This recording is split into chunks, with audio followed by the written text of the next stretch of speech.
Jajuan Michael Harley, a defensive back, formerly of the Buffalo Bills. Had a little stint with the CFL, the Arena League, a couple different NFL teams, had tryouts, mini camps.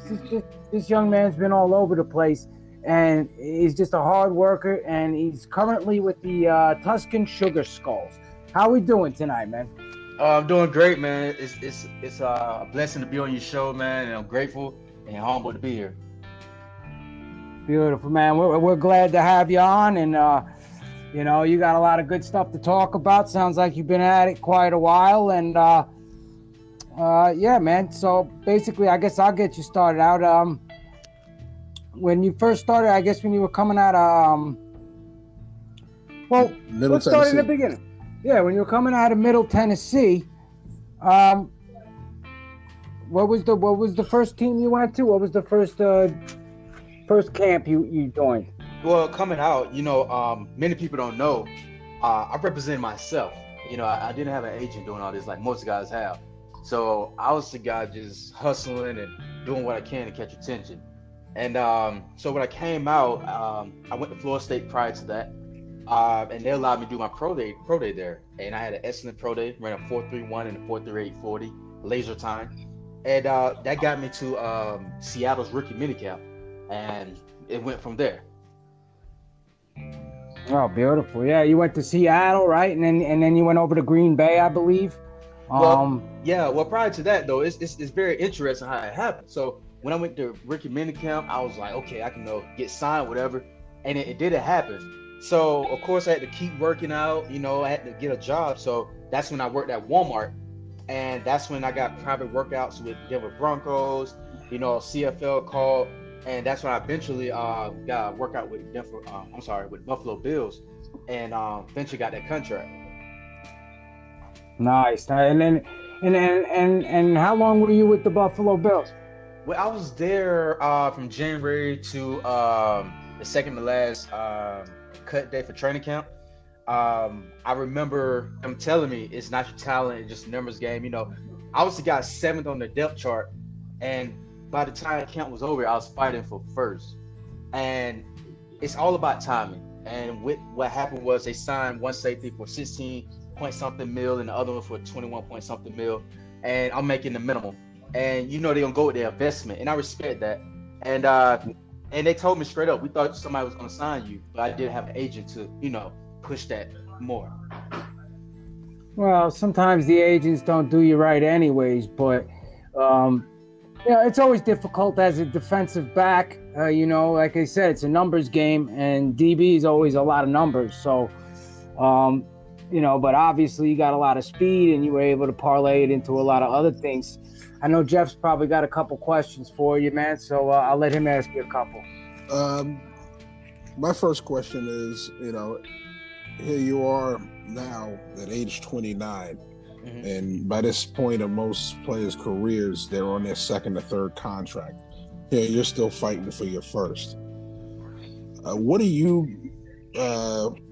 going to be able to sell teams on to get them to take that one more shot on you? Because every year there's a new set of DBs coming out, so you're fighting that numbers game every year. It's not so much that it was just you have to fight your way in and you're in.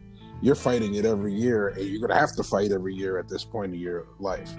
Yeah. I look at it like this. One, I am so grateful that I don't have any surgeries. No concussions, and I have very little mileage on me. So it's a lot of thread on these tires.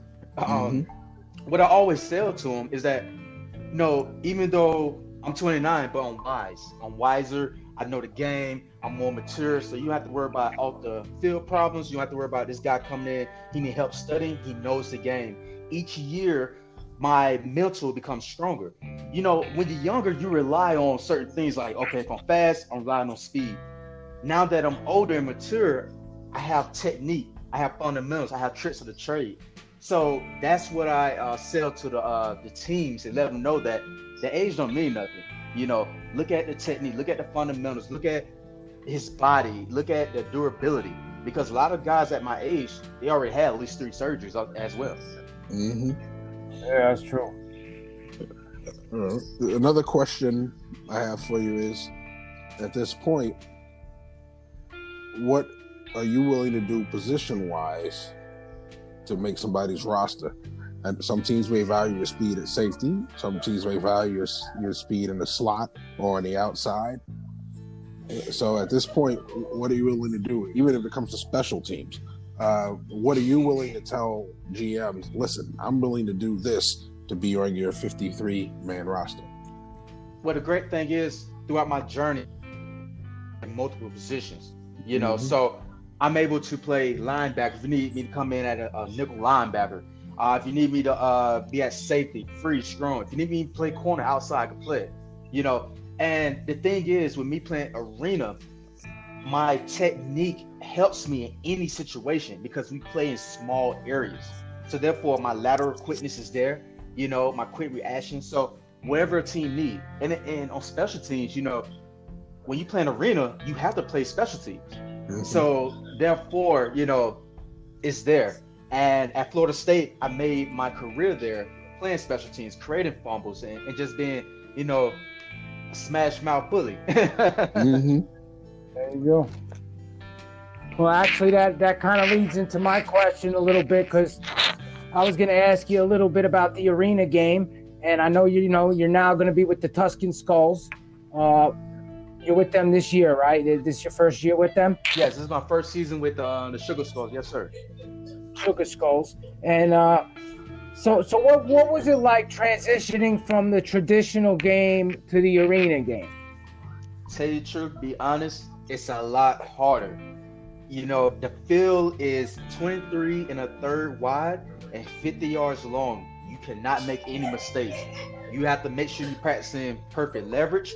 Your feet have to be quick. You have to be disciplined with your eyes. It took my game to another level. You know, when I was at Buffalo, I felt like I had the greatest technique, this and that. But when I was able to get to arena, it took me to a whole nother level. And that's why I feel like a team, when they see me, you know, play and see the film and see how I break down film, arena really took me to that level of just being a technician. Nice. And you played with the Iowa Barnstormers last year? Yes, I was there for 2 games, but I left early after the 2 games. I believe I had like 13 tackles, created some turnovers, whatnot. But my mom, she was going through chemo treatment. She's a breast cancer survivor. And I said, I'm going to put football on hold to make sure I could be with her. And that's the type of guy I am. I'm a family guy. Absolutely, man. Family first, always. Yes. And I appreciate that. But, yeah, Jeff, you got another question for me? Go for it, man. I'm actually out of questions, so yeah, it's all you. I got another one. What did I have here? Basically, you know, we already know your dedication, your work ethic. You know, you're obviously not a person that gives up on their dream very easily. You're willing to take whatever route is available to just be able to keep playing the game you love. So I believe, you know, a lot of organizations will be getting that in you. But also, I'd like to give you an opportunity to tell any, you know, NFL or anybody, scouts, GMs, anybody might be sitting home listening to this interview, you know, at the age of 29 years old, what does Jajuan Michael Harley bring to the organization? I bring that extra, I say an active defensive coordinator on the field. You know, even though you have the coaches on the sideline, with my high football IQ, you have another coach on the field. See, a lot of guys, they are very athletic. We all are athletic, you know, but if you cannot think, if you cannot dissect what the offense is going to do before they do it, if you cannot understand the defense, the weakness, the strength, knowing where your teammates at safety, I'm going to know what everyone is. So if one guy make a mistake, I know as a safety, I have to erase his mistake. I could be there. If we're in a certain coverage, I know what routes that's going to come. I know our weakness. I know our strength. So at the end of the day, you have a genius, a student of the game, looking over top, being the quarterback of the defense. Not many players could do that. They could run fast, hit hard, do this and that, but they can't think. But you have someone who's athletic, who could think and play the game at the same time. table. Wonderful. Well, that's an important part. A lot of people don't think of the mental aspect or the character aspect, and then their teams implode because they got a bunch of egos or whatever it is, and their teams wind up falling apart. And you need to have. It's not just about keeping your head in the game, but also you got to have a good character. You got to be able to get along with the other guys in the locker room and the coaches and everything else. Any players when you were playing in the NFL or CFL? Any players that pros that we might know or fans of the show might know that gave you any good advice or tips along the way? Definitely. Aaron Williams. He played safety there while I was there. He took me in as a little brother, and we really worked together. Because honestly, he just thought that it was gonna be me and him at safety. We just gonna be honest. We just thought that we was gonna be the dynamic duo. But Aaron really, he came from Texas, University of Texas, and he really, we worked together. We really did, And you had Saren Seed there. He knew that I was gonna eventually take his spot and be a back. He was gonna be a backup to me. So it was like a trio working together. I was the young guy. But overall though, it's just I've been watching players from a distance, watching what they do, their greatness, and also the stuff they did terrible.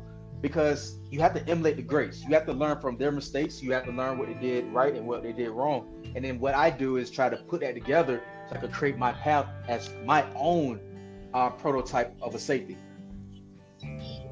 Well, yeah. I know even with myself, I'm a very visual learner. So I'll get a lot more out of like watching tape. Like I can watch the tape of someone else and I'm automatically better just from watching someone else. Like when I was playing music, I used to watch other drummers and then I'd go and all of a sudden I'm like, wow, man, I picked up some chops from watching that. And, it all depends what it is, but I think we all are, in a sense, visual learners. Some of us just are a little bit more visual learners, and it's great to have guys in our corner as well. And it's always nice to have some of those big time pro guys that are willing to take a little time out of their life to pass on some of their secrets and to, just let you in the click basically. And I want to give you a chance to plug any social media you have so anybody can find your highlights on there. You can find me, definitely go to my website where you can find my highlights. You can find how I break down film, so you can check out my high IQ. You go find my workouts and everything to show that I have the athleticism at www.jajuanharley.com. That's www.jajuanharley.com. And once you go there, you'll be able to find all my social media and everything and stay connected to me. Awesome, man. And we appreciate having you on the Victory Formation podcast. Jajuan Michael Harley. Everybody check him out. Go check out his webpage. Check out his highlights. And we wish you luck this year with the Tuscan Sugar Skulls. And, have a good night. Stay safe. Likewise, out there, man. Good luck. All right. Take it easy.